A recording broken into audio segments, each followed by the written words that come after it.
Ladies and gentlemen, please welcome to the stage the Cannabis and Retail panel. Ladies and gentlemen, please welcome to the stage the Cannabis and Retail panel, moderated by Jenna Valerian, featuring Abdullah Alcazaz, Andrea Dobbs, and Ivan Ross Verana.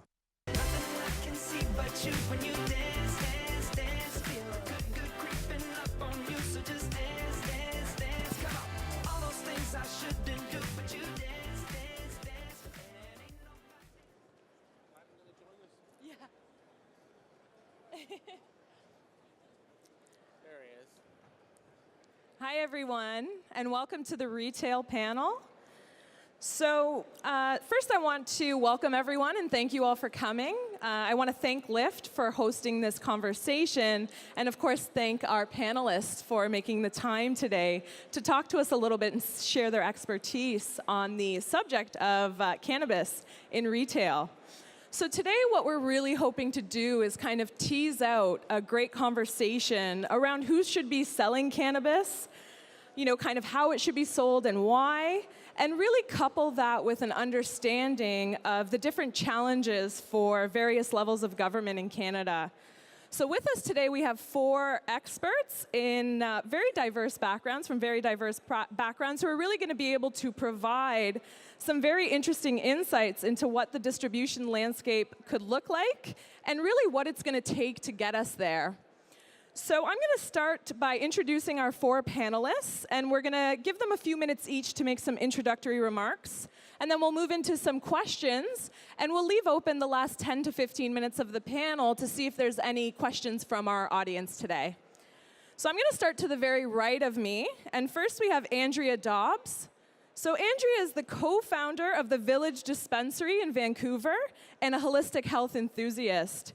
She's also the former chairwoman of Women Grow in Vancouver. She plays a very active role in the Canadian Association of Medical Cannabis Dispensaries and is a mom of 4 lovely daughters. Next, we have Daryl Dexter, and Daryl Dexter is a lawyer who served as the 27th Premier of Nova Scotia. As a member of the Nova Scotia New Democratic Party, he served as a party leader from 2001 to 2013.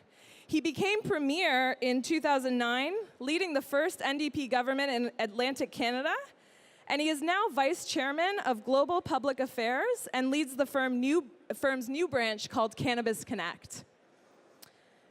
To the left of me, we have Abdullah Alcazaz, and Abdullah is a licensed pharmacist at Cadence Pharmacy in downtown Toronto. He received his Doctor of Pharmacy degree from the University of Toronto and worked in the community pharmacy setting and long-term care for a variety of pharmacy companies. His practice focuses on non-sterile compounding, opioid addiction, pain management, mental illness, and skin care.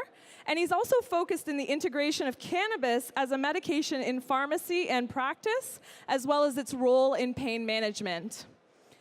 And finally, we have Ivan Ross Verana, who is the Senior Account Director at Hill and Knowlton Strategies.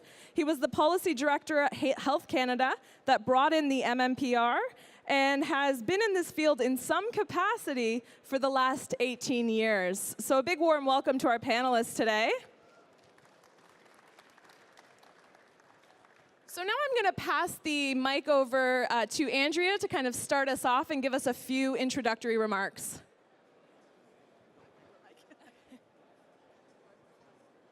Yeah, it should be okay. Can you hear me? Okay. So hello. Thank you, Lyft, for having me. I guess what I'd like to say is I really feel honored to be part of what I consider a renaissance time.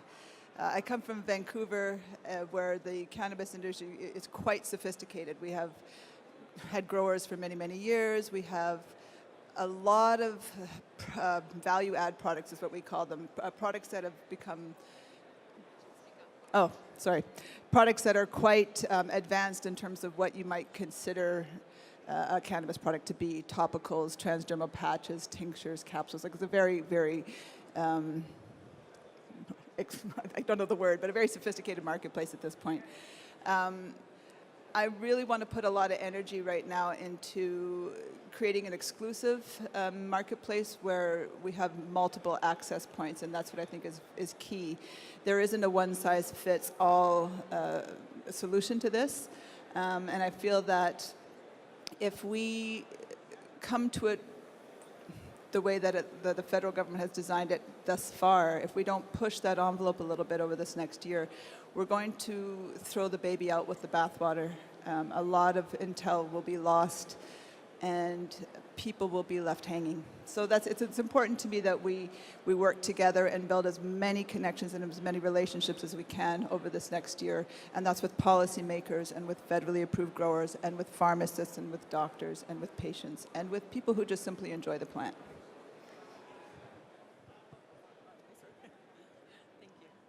And next we have Daryl Dexter to give us a few opening remarks. Well, thank you, and it's absolutely a pleasure to be with you this afternoon. I thought I'd start with just a little bit of context setting, if we could do that. And the current legislation before the House of Commons sets up a manner in which distribution is going to take place that allows provinces to authorize distribution within their jurisdiction. And the way that happens is the provinces have to pass legislation that contains, certain specific elements in order to be able to make those authorizations within their jurisdiction. So it seems to me that, and if it was me doing it, what I would look for is a provincial regulator who would be in the position to be able to regulate the distribution within my particular jurisdiction. And what I would seek is a kind of new regulator, not one of the existing ones, simply because you would want the administration of that distribution to take place without any kind of pre-existing baggage. So not that I think that that's what's going to happen, but I think that would be an approach that would kind of facilitate some confidence that the regulation at the provincial level, the administration of distribution is going to take place in a way that's going to be, at the very least, responsive to the needs of the community or communities within that province. I think what we're going to see, and I think this has been is not a secret to anyone, I think we're going to see a patchwork of approaches across the country. You're going to see each of the jurisdictions look at it from the perspective of what they're going to try and achieve. Some of them already are very much focused on the economic benefits that the industry is going to bring to their respective provinces. Some of them are taking a more wait-and-see perspective, trying to understand how their populations are going to react to this legislation and to this what is really a cultural shift. We're undergoing a shift not only in perception, but a shift in the reality of governmental approach to this particular product. I think the distribution profiles in each of the provinces will look different depending on where you're at. It seems to me logical that no matter what the profile is, there will be some aspect of this which will be online. And, simply because, as we get down the line toward July of 2008, and I have to say, I agree that the federal government is very much committed to that date. I believe that they will, want to make that a deadline for all kinds of reasons, including the political ones. But at that point, some decisions from the provinces are going to have to be already made. Anything that involves bricks and mortar is going to have to be already well developed. Questions with respect to, for example, security are already going to have to been decided. And the reality with online is that it's an easier transition to make because it's simply already available, and as they say, it's clicks over bricks. You're going to be able to make that change fairly quickly, and I think we'll get into this some more a little later on. Thank you. Okay, great, great. Some really great foundation that I think is really crucial to setting up our conversation today, so thank you very much. Abdullah, would you like to say a few words? Thank you. I think from a pharmacy perspective, whenever you're discussing dispensing cannabis in the context of community pharmacies or retail pharmacies, or really in any retail setting, we have to address the difference between recreational marijuana and medical marijuana. And this difference is with a distinction. It's a significant difference. These two products, the recreational marijuana and medical marijuana, are two completely different products. They're accessed differently, they're used for different purposes, and used differently. While pharmacists and healthcare providers in general focus on medical marijuana, they do realize that with the legalization of recreational marijuana, that will have an impact on how medical marijuana is accessed.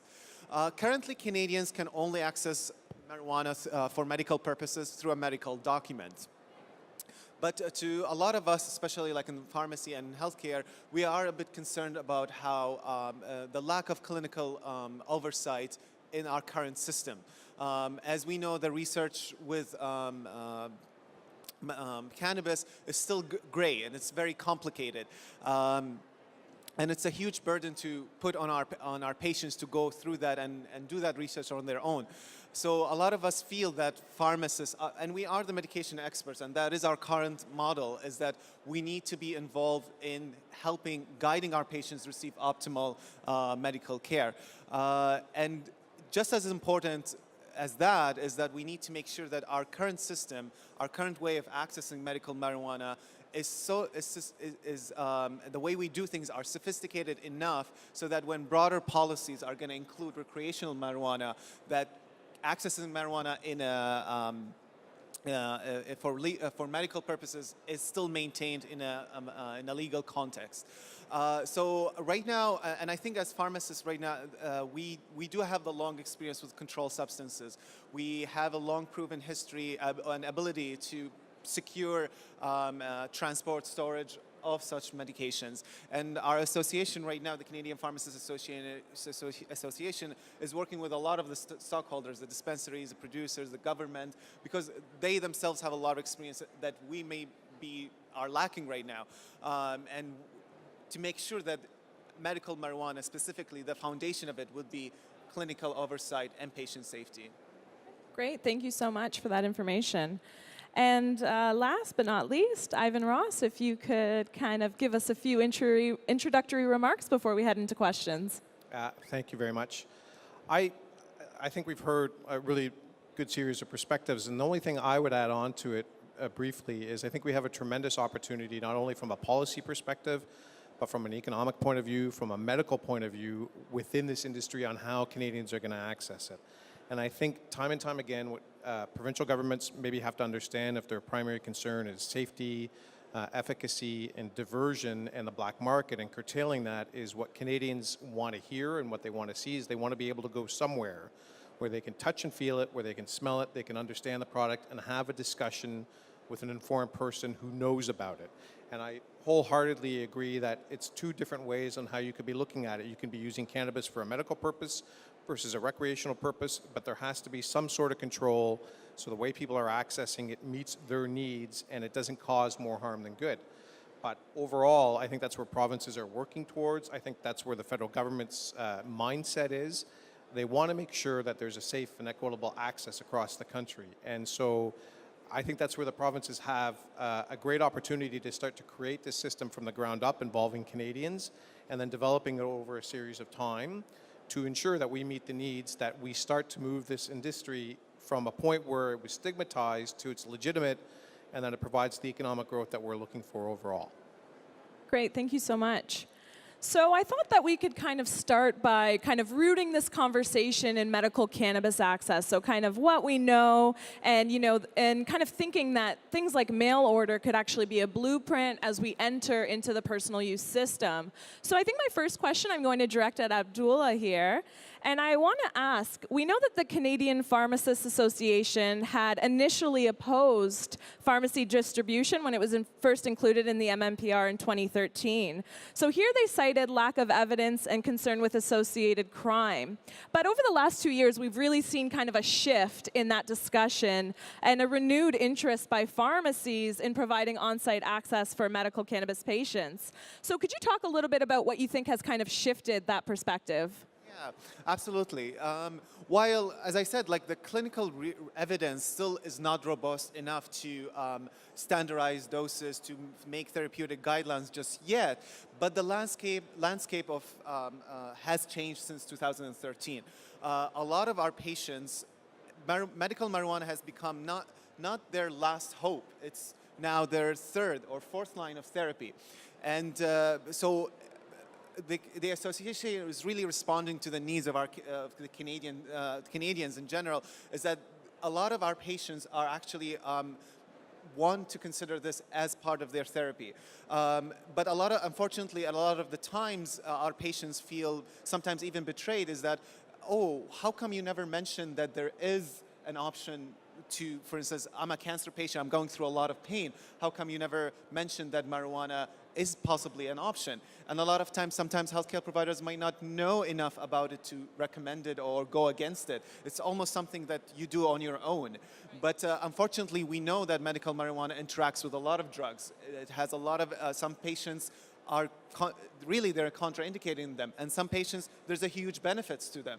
So unfortunately, I feel like right now we see a lot of people are actually exploring that side, and they know that they have options now. So I think the landscape has changed indeed, and people are the stigma are changing as well. So people are actually feeling more and more comfortable in actually trying it as a medicine.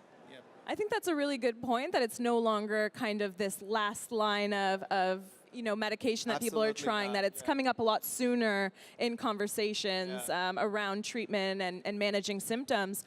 Does anyone else have anything they'd like to add?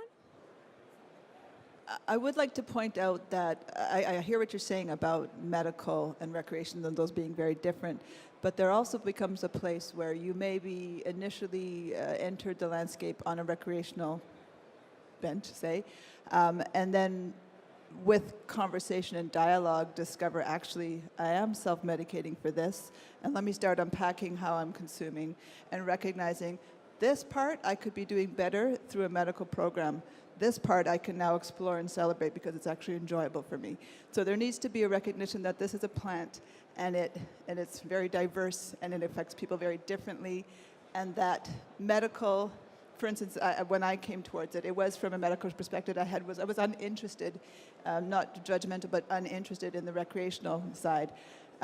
Since I had got my symptoms under wraps, I've also realized, wow, I really like sativa tinctures. I love them. I would way rather have sativa tincture than a glass of wine any day.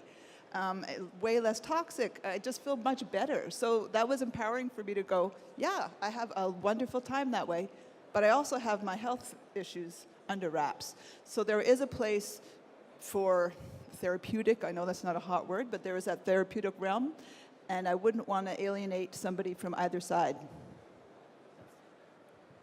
Yeah, only in this respect, and that's that I think the discussion has changed very dramatically, as you've pointed out, and it's become more and more about how this access takes place, and not if it should, but how does it take place in a reasonable setting. And I think as time goes on, and as we start to see cannabis products and derivatives added to things like health plans, and I think at some point in time, for example, being covered by Workers' Compensation Board, then you'll start to see the kind of cultural shift become almost complete. And I think these are really good points about this kind of really rapidly shifting landscape. I mean, I think this expo in itself is kind of an example of that. And another really great point is this idea that we tend to put medical and personal use as if they're kind of totally separate. But really, in practice, I think those boundaries are a lot more blurred than we actually kind of give it credit. So I guess kind of a follow-up question for Abdullah is really, you know, for people who might not know or that are unfamiliar with the process, if you can kind of walk us through or describe the existing model for dispensing a controlled substance in a pharmacy setting, and what are kind of some of the challenges that you guys are thinking about when trying to integrate cannabis into that model? Of course. Yeah, that's very important, actually. So the two what distinguish your prescription, say, for your blood pressure pill versus, say, you get an oxycodone prescription, two major things, I would say. First of all, the requirements of the prescription tend to be more strict. They're very specific in the terms of how much dose you're receiving per day, how many pills exactly are you receiving per day. Even if you're prescribed, say, a pain medication as needed, the instructions are very specific in the sense that you cannot get this medication earlier than prescribed. So that's the main difference between other prescriptions. The second thing is what we have in Ontario is the narcotic monitoring system. So and that's a very important system because that allows different pharmacies to track through the drug identification number whether a person, for instance, has received a prescription and was able to receive the medication from a certain pharmacy that specific date. So it's a tracking system, really. So I would say those are the two main differences between your regular medications and your narcotics or controlled substances. The challenge becomes with medical marijuana is that, first of all, it's still really not yet, I mean, it is a drug, but it doesn't have a drug identification number. It's a controlled substance for sure, but we still haven't figured out how to identify it. Well, so say like a patient comes in this day and they got this much grams. Well, grams of what concentration? And so that's going to be an interesting venue to explore. And I think there is a lot of companies right now are working on how to create a monitoring system that takes that into account. So that's going to be the first challenge. The second challenge is that the prescription requirements themselves. So right now, mostly the medical documents, you just indicate legally, I think it's only you have to indicate the grams. It's optional to indicate the concentration. So that's going to be interesting how, with the variety of products and that we have, how strict can we be? And a lot of the time, and in our experience as healthcare providers, when it comes to narcotics and controlled substance, we're very strict. We're very scientific. We need numbers, right? So the flexibility with something like that might be even in the future be available without a prescription as well. That's going to be an interesting thing to explore in the future, yeah. I think Ivan Ross wanted to add something. Yeah, and the other thing I want to just remind people about the difference in when it comes to this plan is for physicians, and as all of you know, it's an authorization overall, so the burden to follow up on it is a lot different than if it were an actual prescription. So that's the key thing there, right? Because it has issues with liabilities, but then it's also an opportunity to have more of a robust discussion with your physician, with your pharmacist, with your dispensary person at the counter, excuse me.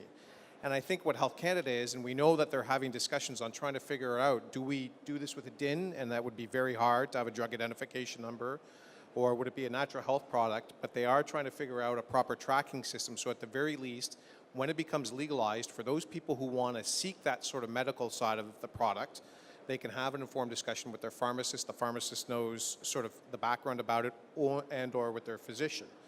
And the last thing I think that where I'm very optimistic, and what we see constantly now is there's more and more research out there, whether it's done here in Canada, that's where we have a great competitive advantage, but also in the US and of course in Europe. So I think as that is filtering through the system, we're going to see a healthier debate about, okay, here are some of the benefits, here are the side effects, here are some of the issues. And policymakers and decision makers are going to have a lot of that information to wade through, but of course it's also incumbent upon us to make sure they understand and get that research. Great. If I could just one Absolutely. second.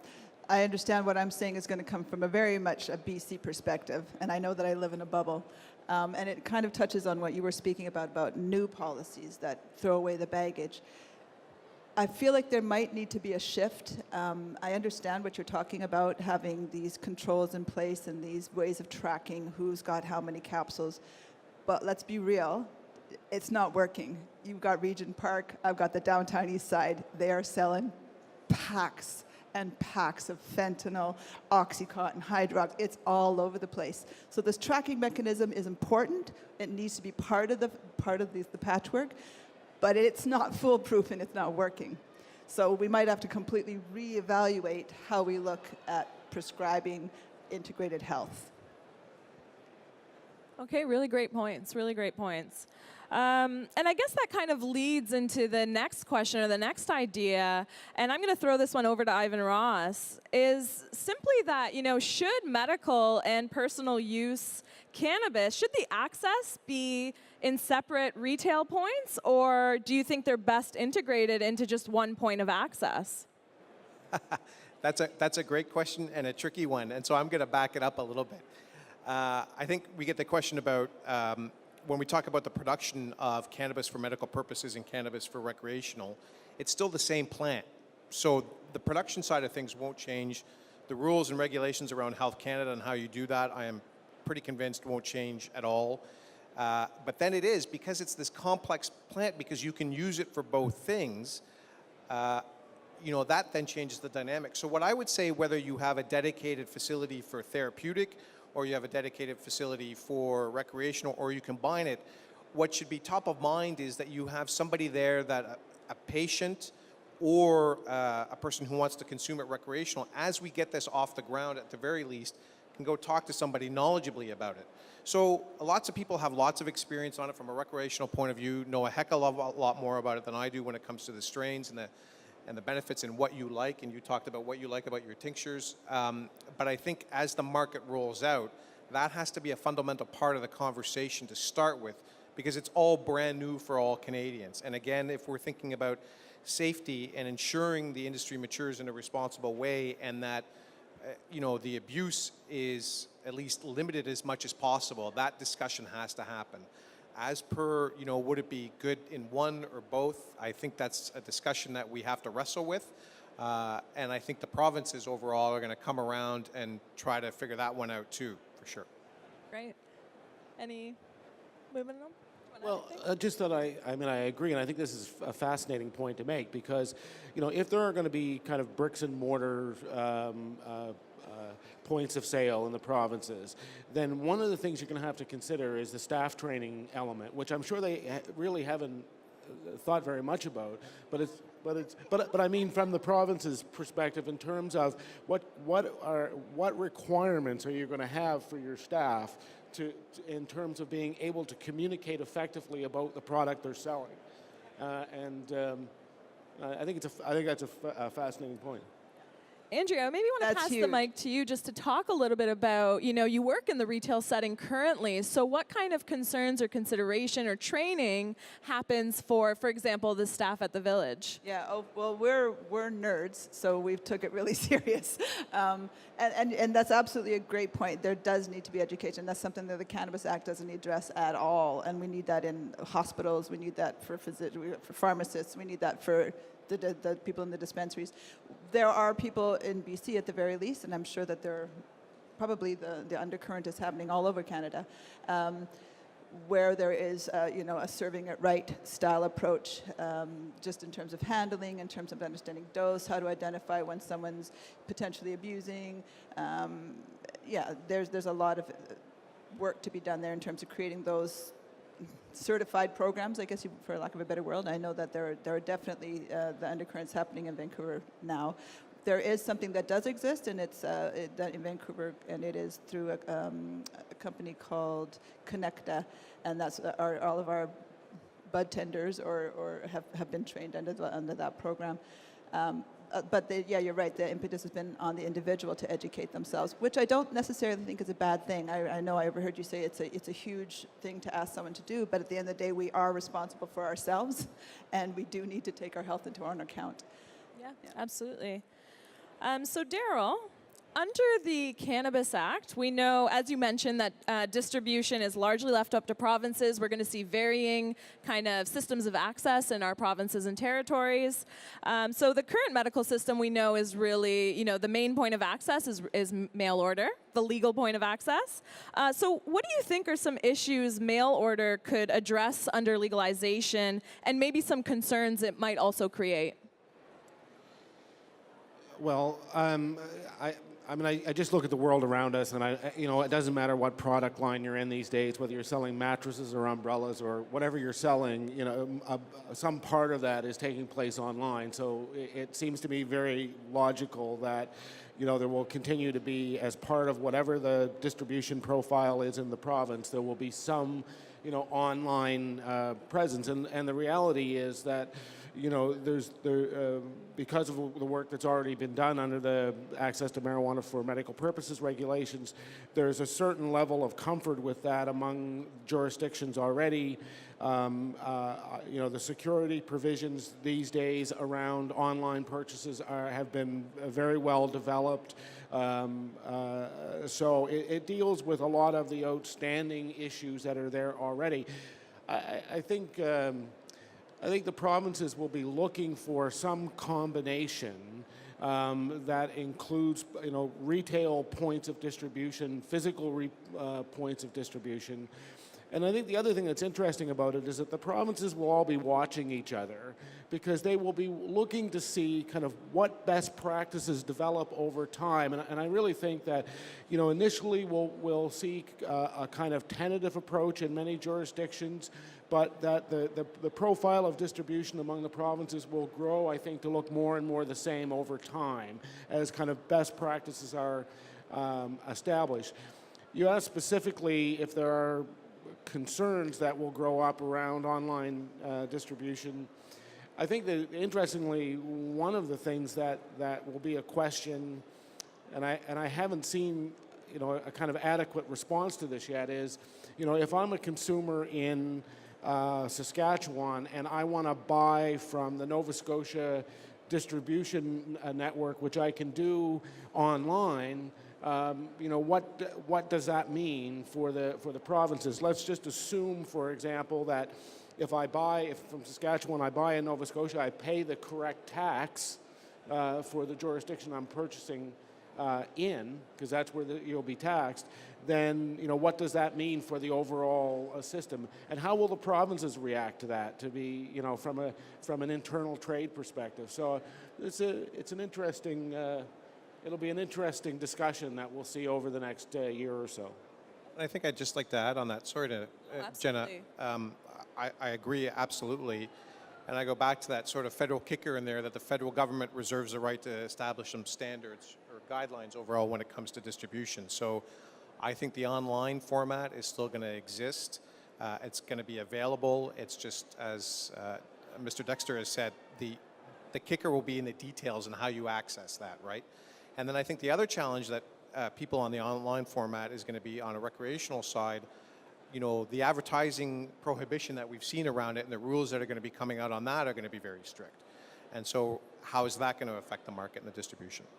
Yeah, these are all really good points, and I think, one thing too? I'm also just thinking that I see mail order definitely is going to be part of the framework. It is part of the framework, but what's missing, and what is a very real part of the experience, is the terpene profile, which you can get a printout for, but it doesn't mean anything to me unless I can experience it. I have to smell it, understand it, and I know this to be true.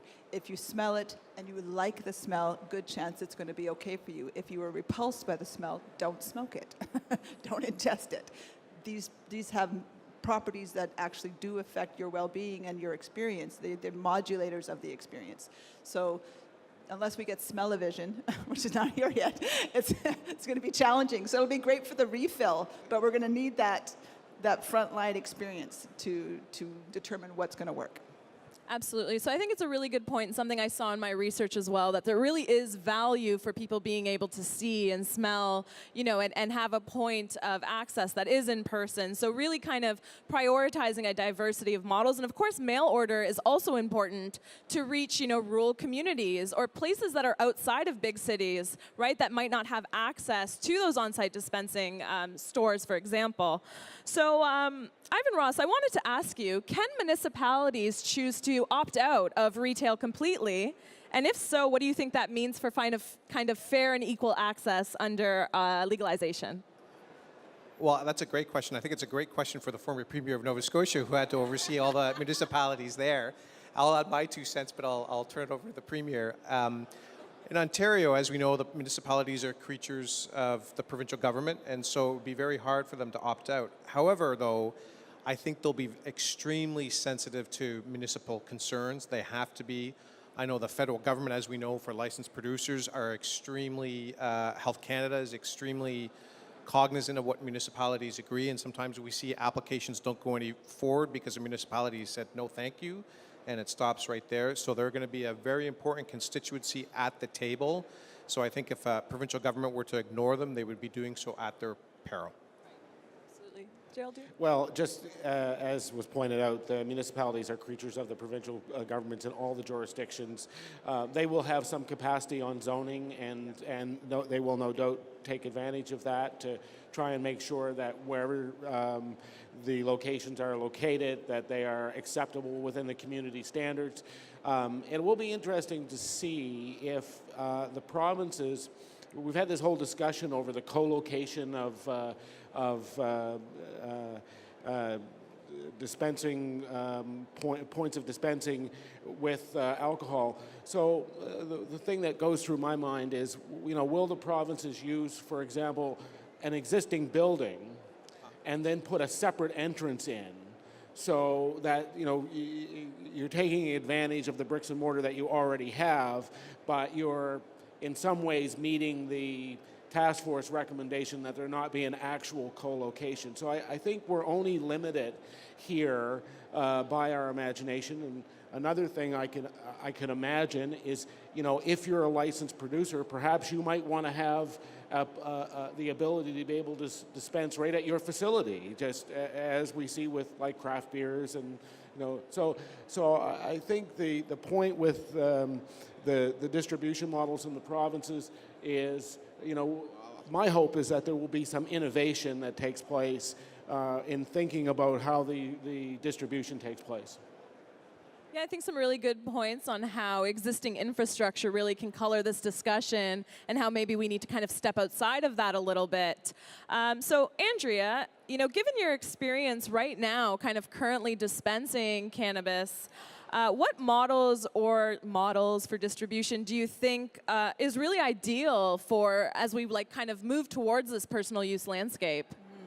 I definitely am on the same tip here. I think innovation is important. I think that Washington did something good when they gave a medical endorsement to those who wanted a medical endorsement and wanted to integrate that philosophy. Oregon's done a great job of creating a licensing structure where you can have both licenses in one location. It really comes down to what is your authentic business model. Do you want to be the connoisseur outlet for fabulous, organic craft cannabis? Do it. Do you want to be a health clinic? Do it. Do you want to be a bistro? Do you want to be a resort? There's so much. We're at the tip of the iceberg, and we haven't even begun to look at the opportunities.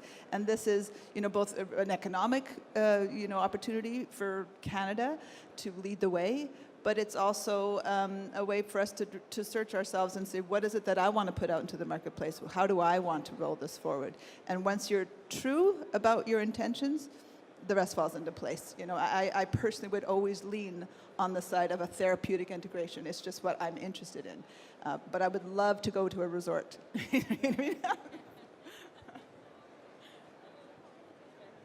So, Abdullah, on the kind of conversation around kind of separate or, joint points of access, I think that some people might challenge the idea that pharmacies would be an ideal point of access for both medical and personal use cannabis. Do you think that the pharmacy model supports access to both medical and personal use? Or do you think it'd be too difficult to kind of balance the two models of access? So that's again, I completely agree with Andrea saying that we're really at the tip of the iceberg here, because what are we talking exactly about? What products are we talking about exactly here? There's so many opportunities, there's so many different strains and products. So I'll give you an example of, for instance, because again, yeah, you're absolutely right. Say now it's legal to access both recreational and medical marijuana. Are the pharmacies going to be selling them at the same place? Or is it going to be through a dispensary and a pharmacy? And how's that going to work out? But again, that all depends on how the regulations are going to carry out. So for instance, I'll give you an example of how, for instance, medical marijuana and recreational marijuana can be, for instance, different. A patient, for instance, who is just, cannabis in general has so many different cannabinoids in it. They're different. They're not just one type.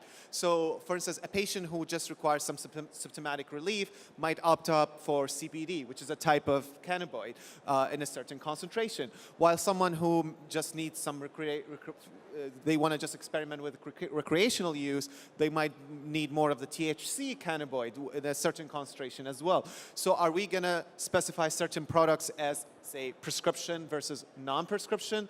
Are we selling them in the same place or not? That all depends. Of course, if you open up the discussion about smokable versus non-smokable forms, is there a place for them in the pharmacy or not? That's a whole different discussion of its own. So as I said, like we're really at the very tip of the iceberg here, and there's so many products, so many opportunities there, and I think that's why we need to be very diligent in the future when we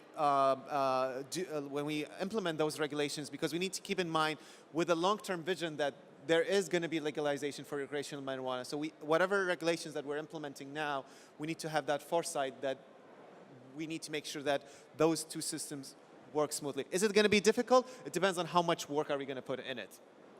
And here's where I think education is going to play a really big role, as well as experience. So when we speak about isolating cannabinoids, it isn't as simple as CBD being medicinal and THC being recreational. A THC isolate or distillate for myself is absolutely not enjoyable. It is quite heavily sedative, and I'm not going to enjoy that. You know what I mean? There is something called the entourage effect that we were speaking about earlier, and how all of these terpenoids, flavonoids, and cannabinoids work together, and in particular concentrations and particular strains will deliver particular results individual to individual people. So if I enjoy something, you may hate it. So that's where we're going to have to sort of look at the science and maybe not look at the science. You get what I mean? Like, you can understand it, and I think it's important to understand it and apply the science when appropriate. But just the perspective that you're coming from is coming from a place where it's self-taught, and you're looking at the resources that you have available that you can quantify, that are speaking to you. But that's where we're missing that link, right? And so these kinds of opportunities to come together, and actually, you might have to try it. You might have to try it, and you know, so that you can really come from. I wish I could have been, you know, with Justin Trudeau on the team and said, here, you have to try this first. Before we have this discussion, you need to try this so that we know what we're talking about. And I'm sure some of them have. They may not want to talk about that. But yeah, it is too complex an issue to come from pure science. Absolutely, and I think it's always important to keep in mind that, you know, policy decisions shouldn't be made in a vacuum, that we need to balance kind of our public health concerns with also the current political and social context, and ensure that we're enacting legislation that speaks to both the realities on the ground, but also how are we going to keep Canadians kind of safe. So I think that's a really tender balance. So we're almost at time where we're going to open it up to audience questions, but I really want to get in this last question, and it's something that's really important to me, because I think that drug policy reform, no matter what we're talking about, is first and foremost about human rights, and it's about social justice. So in California, you know, we're seeing this opportunity of offering pathways for existing gray market actors, right? So this is a really complicated, but also a political reality that are facing governments and jurisdictions all over. So in California, we're seeing different initiatives geared towards integrating gray market players. But we know the Cannabis Act in Canada, as it stands, is a bit absent of kind of any social justice language. Or policy geared towards maybe supporting actors in moving into the legal space.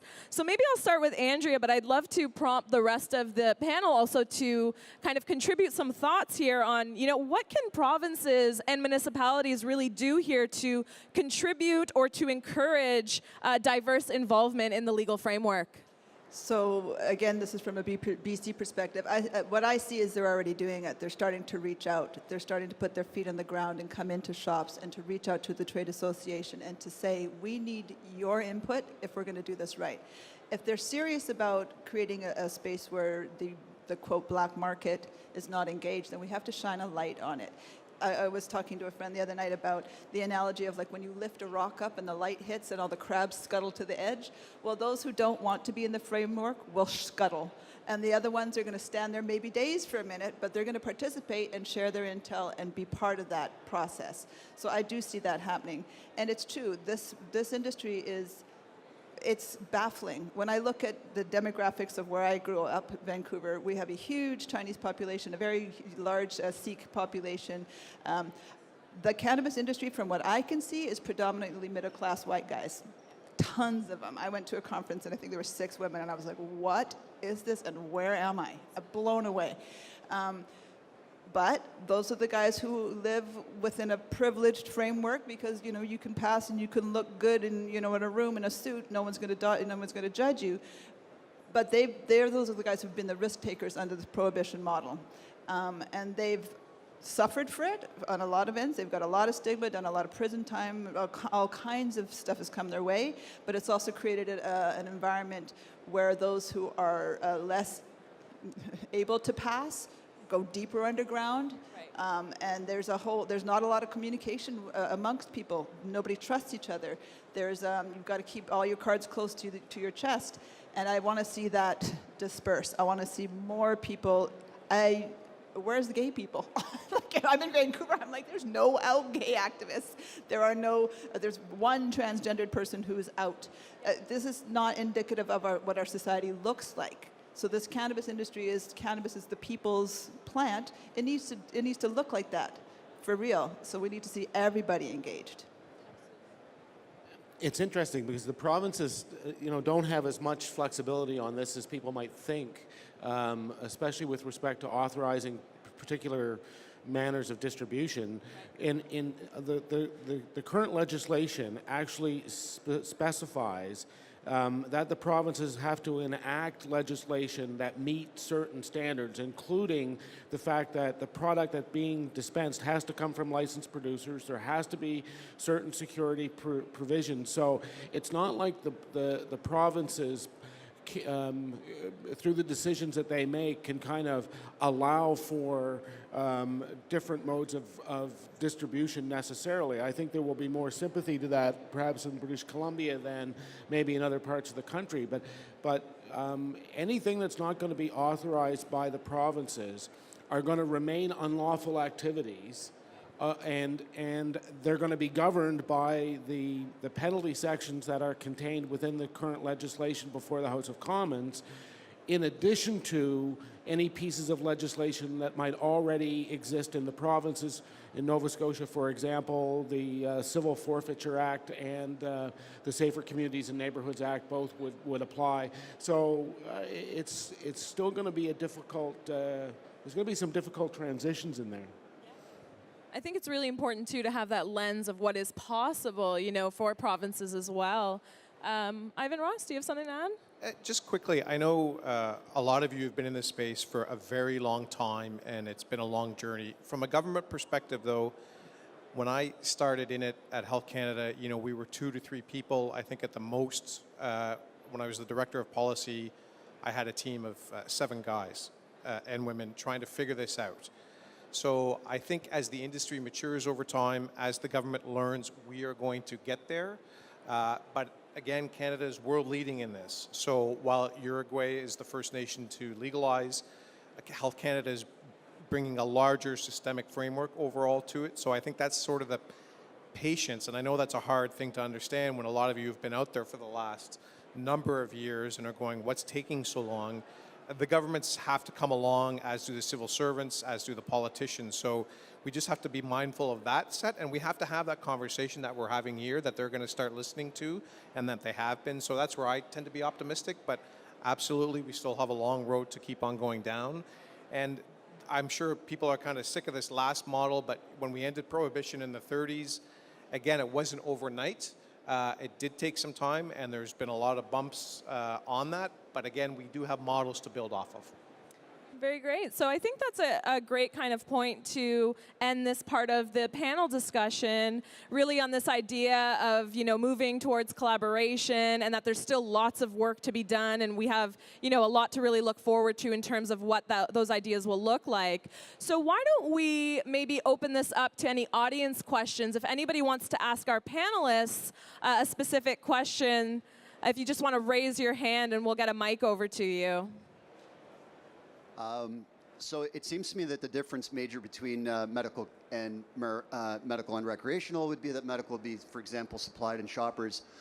They would have to supply you with a terpene sheet, a specification sheet, a cannabinoid sheet, whereas recreational, you would probably not. But my specific question actually would be to Andrea. So if licensed producers are the only ones that really are able to sell this, and if you have all these different mail orders that are around the area, and you have all these dispensaries in the area, you may not want to answer this question, but how is it that you're actively promoting that you're a dispensary selling when you're not a licensed producer? Yeah, it's definitely, trust me, I've had to soul search around that. And what I've done is at least in where I come from, in Vancouver, we have a 20-year history of dispensing in storefronts. And the reality is the people I come into contact with have found the federally approved production access points to be very impersonal and also frightening. These are for many people who don't want the dried flower and who are actually looking for topicals, or who are looking for CBD only, or who are looking for capsules and tinctures, which don't exist because the federal government has not allowed absolutely well-meaning federal producers to make these products. They're working under an insane vacuum and under having to put on every piece that they produce that this is a narcotic when it's not. So I would love to work with federal producers as well as small producers. I would like everybody to have an access, to be able to participate. We have 24,000 registered growers in BC. They are, in a way, federally licensed to do this. They are not licensed to put it into my store, that's for sure, and I understand that. But I don't know if I've addressed your point, but I mean, I feel that we all came to this because we want to work with cannabis, and we see the value, and I feel that ultimately my ideal source would be that I had someone who was given the right to grow that the way that they felt that they wanted to grow, and that they had the right to sell that to me. I would love it to be that way, and I'd love to pay those taxes, and I'd like the country to benefit from those taxes. Yes, go ahead. Hi, yes. My name is Mark Conlon. I'm actually a patient advocate with a dispensary chain out of southern BC. And one of the questions, or one of the issues I'd like to see addressed, you briefly mentioned it, our big beef as patients isn't so much licensed producers. It's that the ACMPR is so blatantly in-your-face discriminatory against patients. That's why dispensaries exist. Most patients are not licensed by the federal government because they can't get a doctor, or they're poor and they don't have a credit card. And everything that has brought us to this point in the cannabis culture and cannabis industry has not been through legislation, it's been through court decision. Now, the most recent court challenge, which was launched by Kirk Tuso in first week of February, the Pythos Apothecary court case, that's the game changer here as far as I can see. And I haven't heard any speakers to this point speaking to this issue. The potential for that court challenge to come down and find that the ACMPR is in fact discriminatory and calls for the lifting of the ban on dispensaries will be an absolute game changer in this industry and needs to be addressed. So please, could any one of you speak to that issue, because before any legislation comes down, we're going to see that happen for our industry. Okay, so I don't know if somebody wants to speak to kind of, you know, what kind of impact the most recent court decision could have on the ACMPR. I would love to intelligently respond to that, and I can't. I would love to. My days are spent absolutely engaged in the front line, right? But I do know that that's going on, and I do understand. That is what I hear from patients, is that I can't get a doctor, I can't get this access. What we end up working with is confirmations of diagnosis, so I need some kind of documentation that demonstrates what you're working with, right? But you're right, doctors are absolutely they're terrified to write a prescription. They've invested their whole lives in these degrees, and they could get it ripped out from underneath them. So it's a very, very restrictive system, and you're right, the legal cases are going to be game-changing all the way through. Just like we've talked about, it's going to be a patchwork that eventually sees best practices, sees legal precedents set, and we're going to move forward. At least we're moving forward, right? We have something to work with now, and I'm pretty excited about that. And I think, you know, the government is cognizant of the fact of accessibility. It's still very tough. You're absolutely right.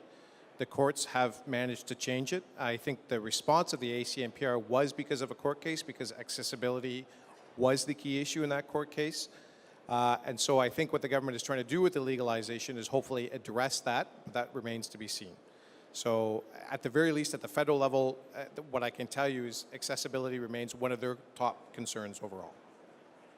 Thank you so much. Thank you for that question. So I think we have time for maybe one more question. One or two more questions. So I see a hand up in the back. Hi, I'm Catherine Gan. I really appreciate what you've just shared with us.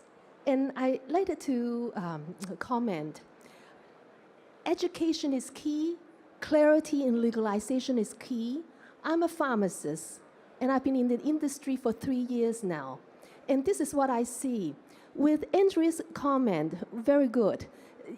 When you say that you have to try to know it, it's because the research and the studies and the documentations are not there. We are getting there. Because clearly, in North America, with 30,000 drugs in the marketplace, no one could try them all. So some kind of standardization is key. And a point to Abdullah, it is a drug. It is a very complex medication. So clearly, for a pharmacy to be able to handle it on a prescription or over the counter is just as important. So I think there is a lot of work to be done, and we recognize that. And collaboration, and that's the key word from our host. Collaboration is key, that we need to have an open mind and work with legalization, work with the industry, work with the knowledgeable people in the marketplace to really make it right for Canada. And I just want to make that comment. I just wanted to clarify, it is indeed a drug. What I meant is that it's not legally, it doesn't have a drug identification number, but it is sure, it has its benefits and its harms and side effects just like any other drug. Yeah. Excellent. Thank you so much for that point. I think we have time for one more question. I see a hand up here in the front. We'll get you a mic in just a second. Thank you. I just have a quick question. Can I ask you to speak up a little bit? Yes. Thank you.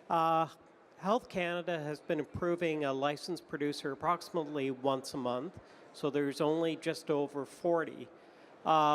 With the legislation change to allow recreational, is that not going to cause like a significant shortage in the legal market and produce a larger illegal market?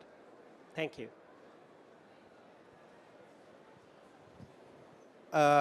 What we just saw yesterday, Health Canada, I think, is aware of what the supply is overall in the market, recreational and medical.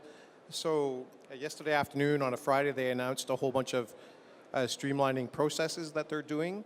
Part of it is they're giving more money for the department now to approve these applications.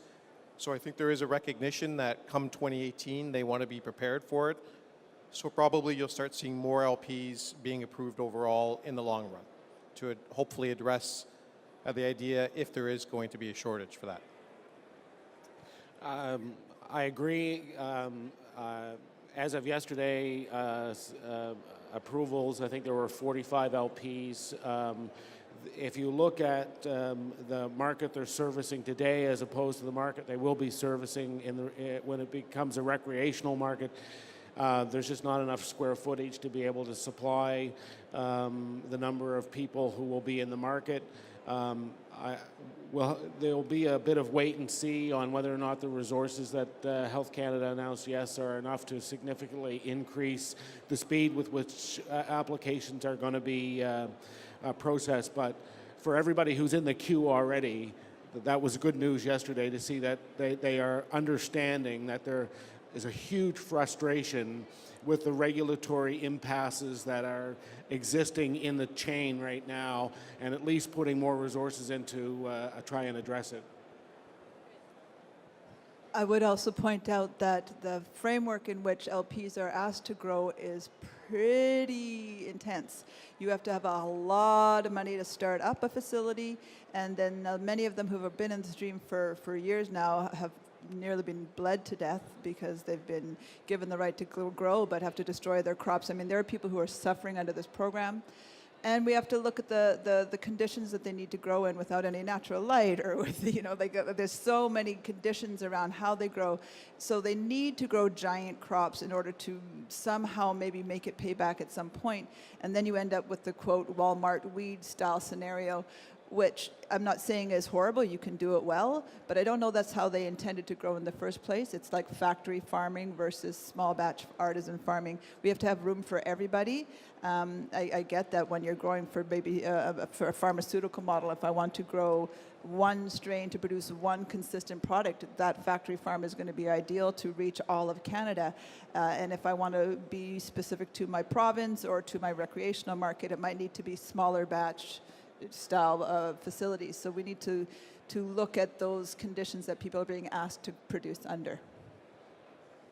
Okay, I think that's a really good kind of point to leave off on. So I think what we can leave you with is diversity, future collaboration, a lot of work to be done here. So just a few points. If you guys wanted to talk to any of our panelists, if they are available, I'll ask you guys to meet in the networking session just to the right of this stage, my right, your left.